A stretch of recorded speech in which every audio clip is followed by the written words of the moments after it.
जो शस्त्रों को लेकर के गतिविधि चलाते थे, उनसे जो बातचीत चल रही थी वो सफलतापूर्वक आगे बढ़ी। निर्णय हुआ, मुख्य धारा में आने का निर्णय हुआ। 60-70 साल के बाद ये संभव हुआ है। मैं नागालैंड की ये घटना का जिक्र इसलिए करना चाहता हूं कि हिंसा के राह पर चले हुए भारत के नौजवानों को और विश्व के नौजवानों को मैं एक उदाहरण के रूप में कहना चाहता हूं, समस्या कितनी ही गंभीर क्यों न हो, आखिर तो बातचीत से ही रास्ता निकलता है। कोई 10 साल लड़ाई लड़ने के बाद बात करे, कोई 20 साल लड़ाई लड़ने के बाद करे, कोई 40 साल लड़ाई लड़ने के बाद बात करे, लेकिन आखिर में तो बात ही होती है और टेबल पर ही फैसले होते हैं। और इसलिए विश्व भर से इस गलत रास्ते पर चल पड़े लोग, बम बंदूक के भरोसे अपने सपनों को साकार करने का रास्ते पर चले हुए लोग, ये रास्ता कभी आपका भला नहीं करेगा, ये रास्ता कभी किसी और का भला नहीं करेगा, ये रास्ता कभी मानवता का भला नहीं करेगा, ये रास्ता इतिहास को बेदाग नहीं रहने देगा, ये पूरे इतिहास को कलंकित कर देगा, ये पूरे इतिहास को दागदार बना देगा।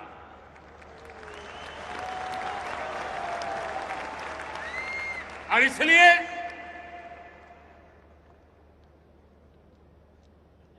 हिंसा का मार्ग छोड़ करके मुख्य धारा में जाना, ये आज समय की मांग है। मेरे प्यारे भाइयों बहनों, बांग्लादेश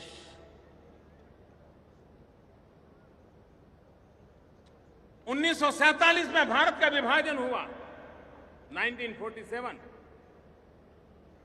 तब से पूर्व पाकिस्तान, पश्चिम पाकिस्तान थे उस समय। पूर्वी पाकिस्तान जो आज बांग्लादेश बना, भारत और उनके बीच सीमा का विवाद चल रहा था, तनाव का कारण बना हुआ था,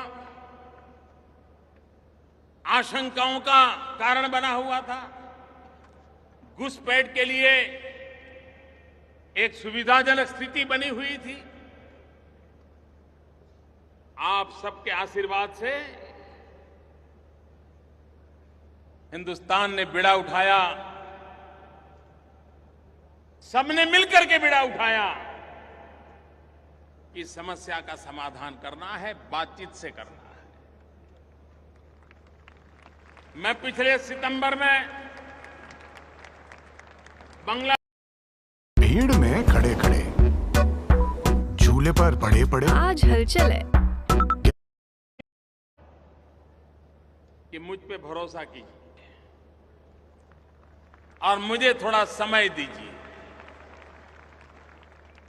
उन्होंने कहा कि मेरे पास भरोसा रखने के सिवाय है भी क्या।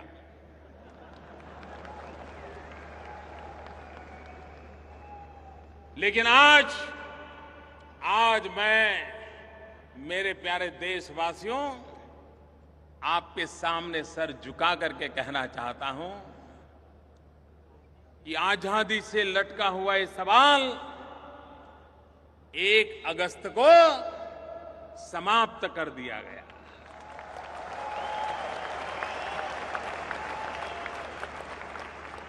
सीमा निर्धारित हो गई। जिनको बांग्लादेश जाना था बांग्लादेश चले गए, जिनको भारत आना था भारत आ गए।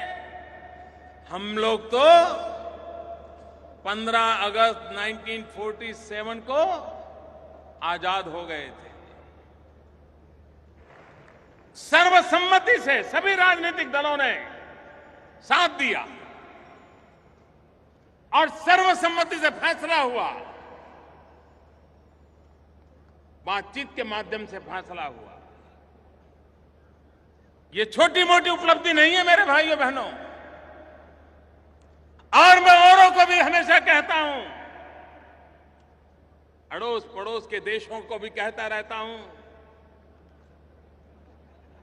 जैसे हिंसा के रास्ते पर गए हुए लोगों को भी कभी न कभार बातचीत के रास्ते पर आना पड़ता है, वैसे अड़ोस पड़ोस में भी समस्याओं का समाधान बातचीत से ही निकलता है।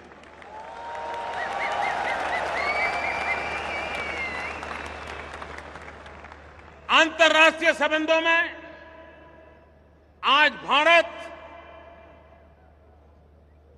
एक महत्वपूर्ण भूमिका अदा कर रहा है, मानवता के अधिष्ठान पर कर रहा है। जब नेपाल में भूकंप आया, चंद घंटों में, ऐसा नहीं कि भाई जरा पूछो तो क्या हुआ है, जरा जानकारी लो क्या हुआ है, ऐसा करो अफसरों का डेलीगेशन भेजो, देखो जरा क्या मुसीबत आई है, ऐसा करो भाई कोई अपने रिश्तेदार वहां तो पूछो भाई हुआ क्या है। ऐसा इंतजार नहीं किया। आज दिल्ली में ऐसी सरकार है जो हर पल नजर आती है, हर जगह पे नजर आती है।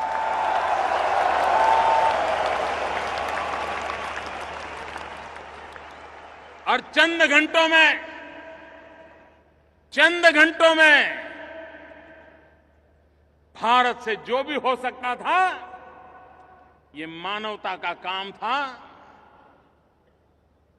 नेपाल के चरणों में जाकर के हमारे लोग बैठ गए और उनकी सेवा में लग गए, और आज भी सेवा चालू है।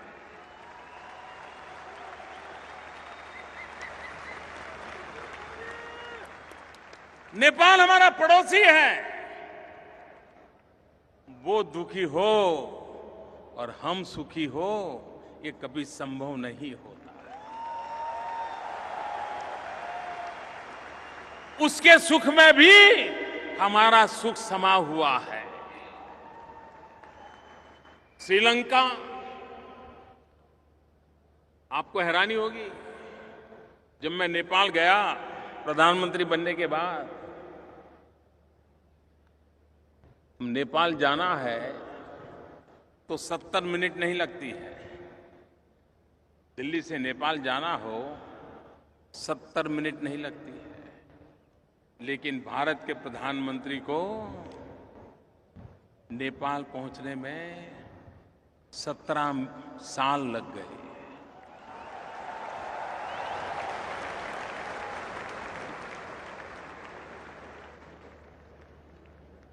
फिर से हम गए, संबंधों को फिर से जोड़ा, अपनापन। आज नेपाल भारत पे भरोसा कर रहा है, भारत नेपाल का सुख दुख का साथी बना है। श्रीलंका, राजीव गांधी जब प्रधानमंत्री थे, उसके बाद कोई प्रधानमंत्री की स्टैंड अलोन विजिट नहीं हुई थी। कितने साल बीते। हमारा पड़ोसी है। आए दिन हमारे तमिलनाडु केरल के मछुआरे और उनके मछुआरे आपस में भिड़ जाते, लेकिन उधर कोई जाता नहीं था। हम गए। इतना ही नहीं, जाफना, जहां 20-20 साल तक बम और बंदूक का ही कारोबार चलता था, उस जाफना में जाकर के उन दुखियारों के आंसू पोंछने का काम करने का सौभाग्य मुझे मिला।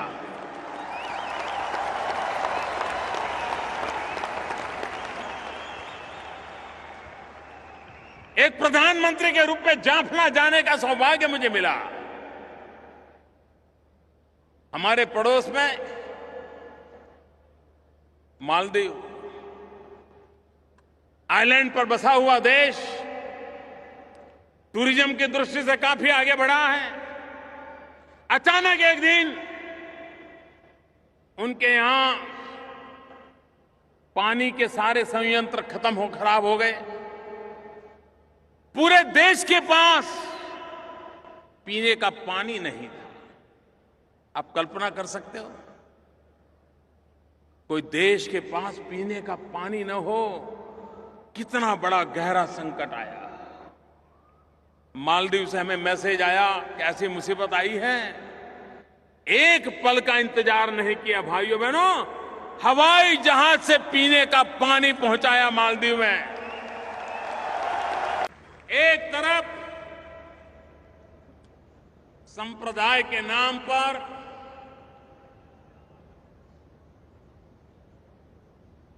आतंकवाद के खेल खेले जाते हुए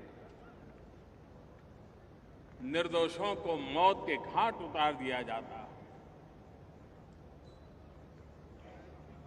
पूर्णतया चिंता का माहौल हो, ऐसे समय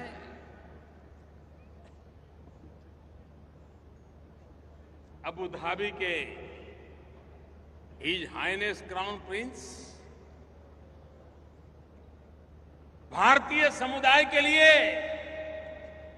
मंदिर बनाने के लिए जगह देने का निर्णय किया।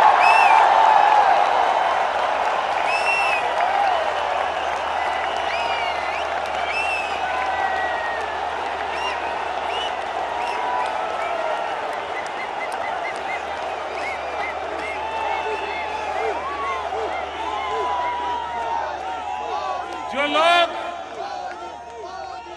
अबू धाबी से परिचित हैं, उन्हें पता है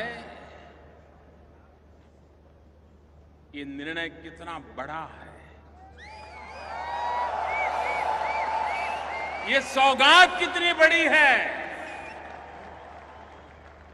आप मुझे बताइए, सभी देशवासियों ने ये है इंडिया के पुराने इन्वेस्टिंग की दुनिया।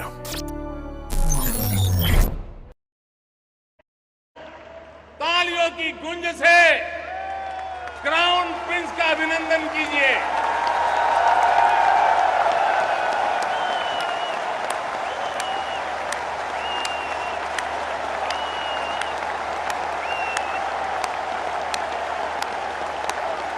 क्राउन प्रिंस को स्टैंडिंग ओवेशन दीजिए।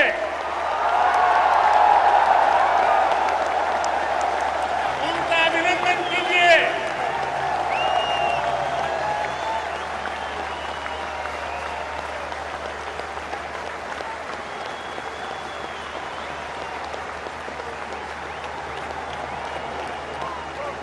हृदय से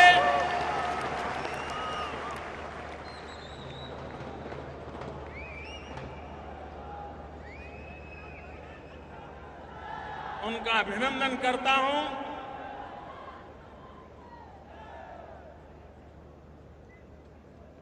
भाइयों बहनों,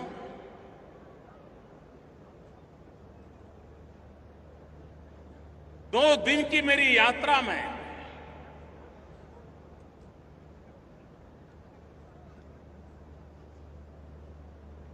जिस प्रकार का विश्वास का माहौल बना, आखिरकार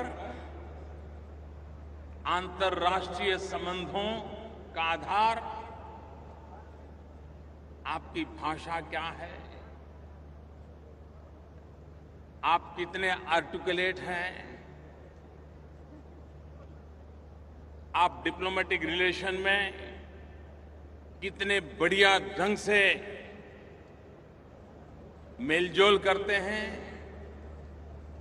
उससे भी ज्यादा महत्व होता है एक दूसरे पर भरोसे का।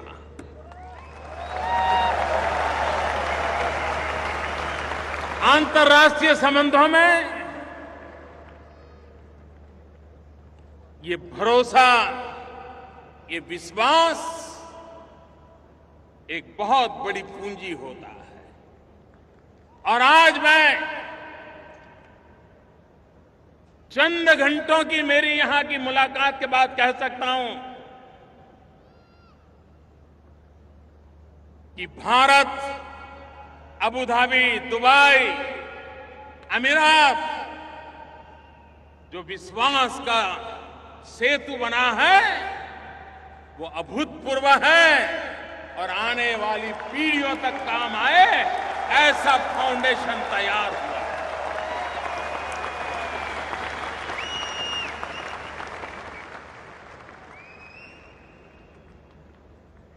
आज मुझे खुशी हुई कि जब आज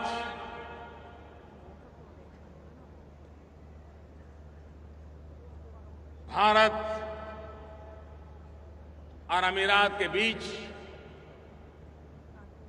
जो ज्वाइंट स्टेटमेंट आया है,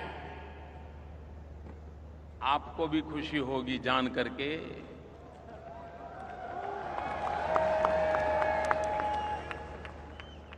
क्राउन प्रिंस ने हिंदुस्तान में 4.5 लाख करोड़ रुपया का निवेश करने का संकल्प लिया।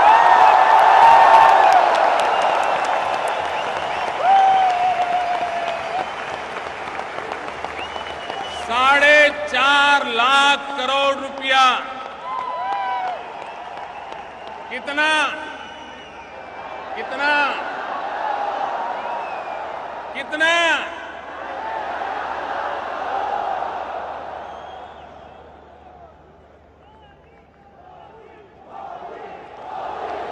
भाइयों बहनों,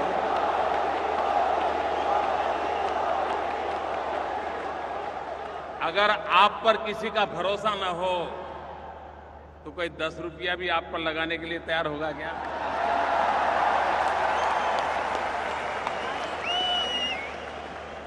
ये भारत की शाख बनी है।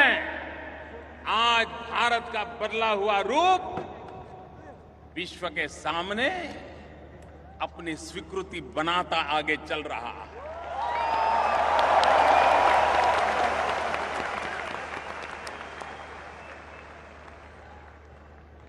आज अमीरात और भारत की तरफ से आतंकवाद के खिलाफ 2 टूक शब्दों में बिना लाग लपेट और किसी की परवाह किए बिना साफ साफ शब्दों में संकेत दे दिए गए।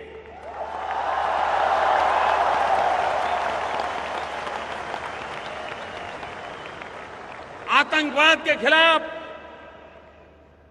एकता का स्वर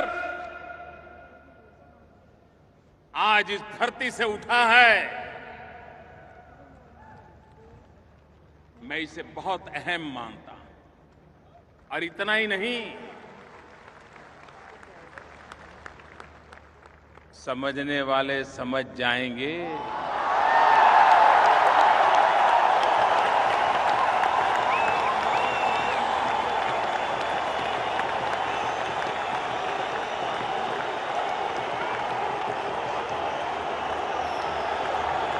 अक्लमंद को इशारा का भी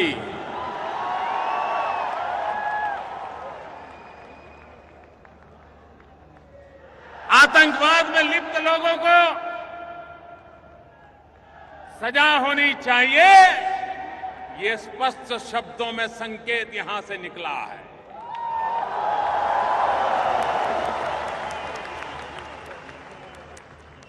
मैं आज यहां के शासकों का इसलिए भी आभारी हूं कि उन्होंने यूनाइटेड नेशंस जब अपने 70 साल मनाने जा रहा है तो यहां से कहा गया है और भारत की एक बात का खुला समर्थन किया गया है कि भारत को यूनाइटेड नेशन की सिक्योरिटी काउंसिल का परमानेंट मेंबरशिप मिलनी चाहिए।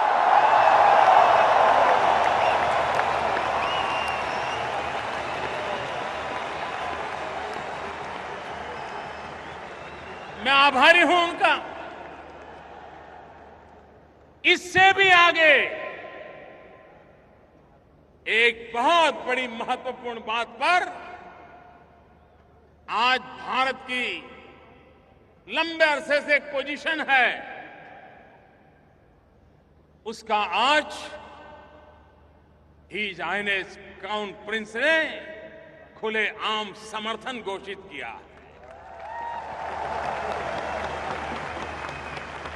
भाइयों बहनों, कई वर्षों से यूनाइटेड नेशंस में एक रिजोल्यूशन लटका पड़ा है। आपको भी बड़ी हैरानी होगी, और 2-5 साल से नहीं, कई वर्षों से लटका पड़ा है। क्या? यूनाइटेड नेशन, जो कि प्रथम और द्वितीय विश्व युद्ध से पीड़ित मानव समुदाय को मरहम लगाने के लिए, आगे मानव जात को ऐसे संकट झेलने की नौबत न आए, इसके लिए प्रिकॉशन लेने के लिए, व्यवस्थाएं विकसित करने के लिए 70 साल पहले यूनाइटेड नेशंस का जन्म हुआ। लेकिन वह यूनाइटेड नेशंस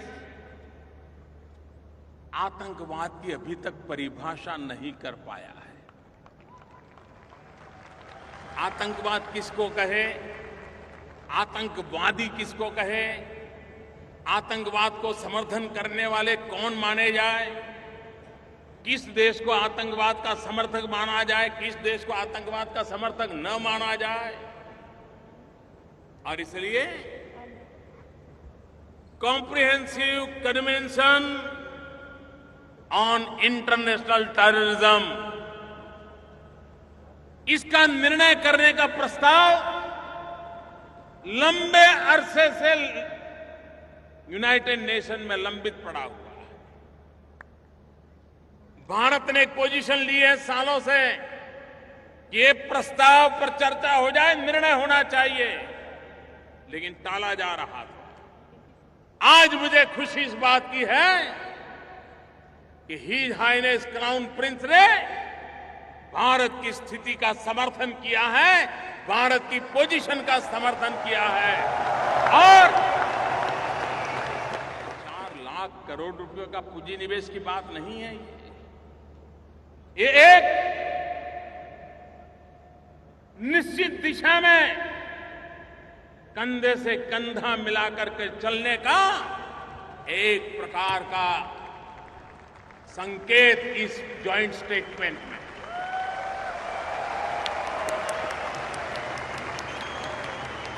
मैं इसे बहुत महत्वपूर्ण मानता हूं। भाइयों बहनों, आप तो सालों से बाहर हैं, आज भारत का नाम सुनते ही आपके सामने खड़े हुए व्यक्ति की आंखों में चमक आती है कि नहीं आती है? आपका माथा गर्व से ऊंचा होता है कि नहीं होता है? आपका सीना तन जाता है कि नहीं तन जाता है? एक गर्व महसूस करते हैं कि नहीं करते हैं? भाइयों बहनों, आज दुनिया का हिंदुस्तान की तरफ देखने का नजरिया पूरी तरह बदल चुका है, और उसका एक कारण, क्या कारण है?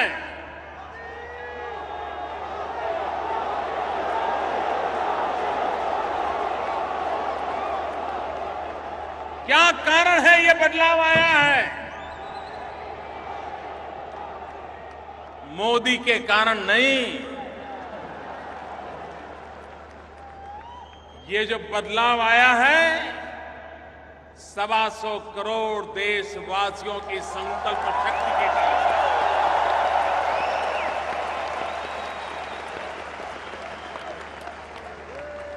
125 करोड़ देशवासियों ने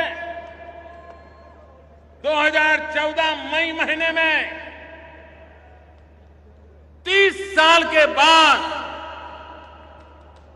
पूर्ण बहुमत वाली सरकार चुनी।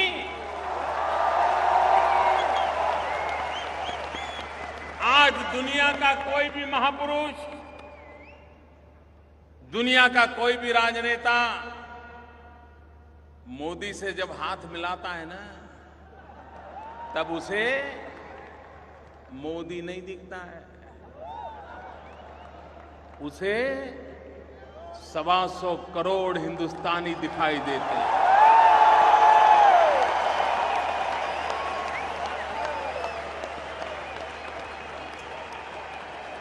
दुनिया की तेज गति से बढ़ रही इकोनॉमी दिखाई दे रही है।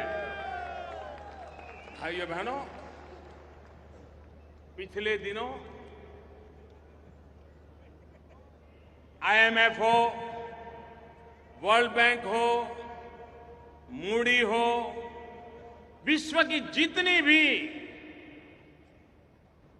आर्थिक पैमाने पर रेटिंग इंस्टीट्यूशंस हैं,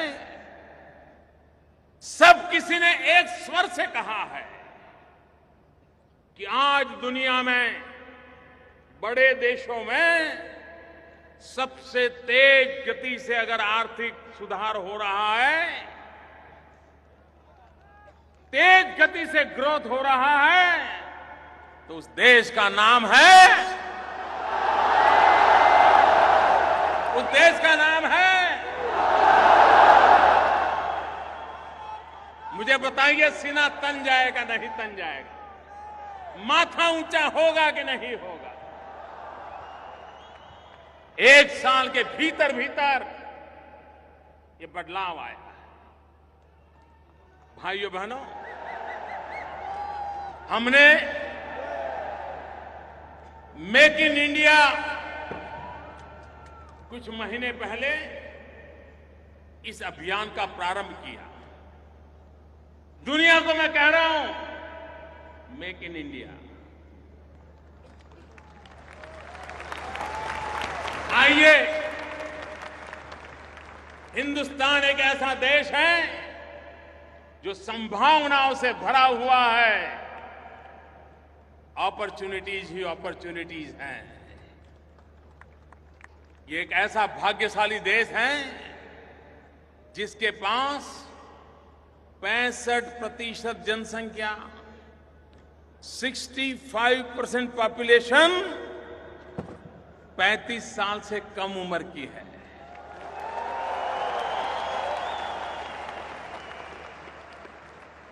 भारत एक नौजवान देश है।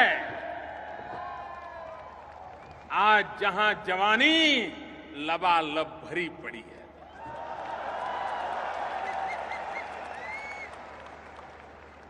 और विश्व वहां आए, हमारे युवकों की शक्ति जुटाए, उत्पादन करे, दुनिया के बाजार में जाकर के बेचे।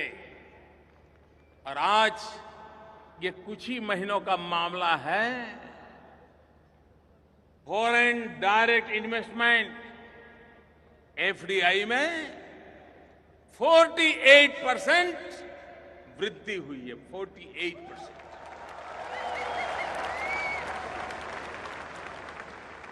भाइयों बहनों, विकास को नई ऊंचाइयों पर ले जाने के लिए ईज ऑफ डूइंग बिजनेस का माध्यम हो, देश की युवा शक्ति में स्किल डेवलपमेंट का अभियान हो,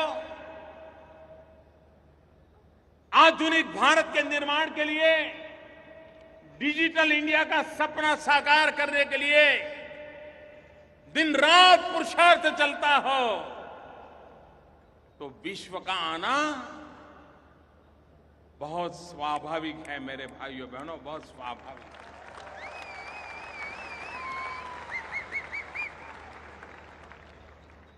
भाइयों बहनों,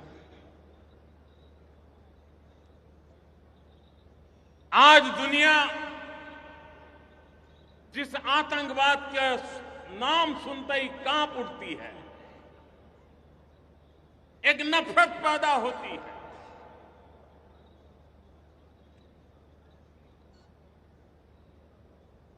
मैं दुनिया को कहता हूं,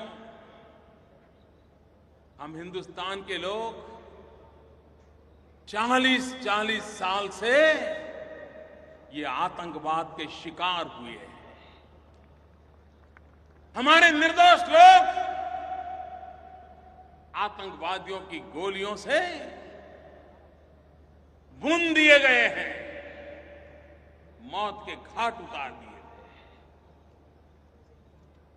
और जब कभी मैं विश्व के लोगों के साथ आज से 25-30 साल पहले कभी मुझे बात करने का अवसर मिलता था, तो वे आतंकवाद समझने की उनकी क्षमता ही नहीं थी। कभी मैं आतंकवाद की बात करता था तो वो मुझे कहते थे कि ये तो आपका पुलिसिंग का प्रॉब्लम है, लॉ एंड ऑर्डर का प्रॉब्लम है। अब उनको समझ आ गया है कि आतंकवाद का कितना भयंकर रूप होता है। आतंकवाद को कोई सीमाएं नहीं होती हैं। वो पता नहीं कब किस सीमा पे जाके आ धमकेगा। आज अभी मैं यहां पहुंच रहा था, मैंने सुना बैंकॉक के अंदर आज एक बम धमाका हुआ, निर्दोष लोगों को मार दिया गया। भारत तो लगातार इन हरकतों को झेलता रहा और विश्व समुदाय जब तक आतंकवाद की मानसिकता वाले देशों को, आतंकवाद को, उसको समर्थन करने वालों को एक और मानवता में विश्वास करने वाले दूसरी ओर, मानवतावाद में विश्वास करने वाले दुनिया के देश एक होकर के आतंकवाद के खिलाफ लड़ने का वक्त आ चुका है।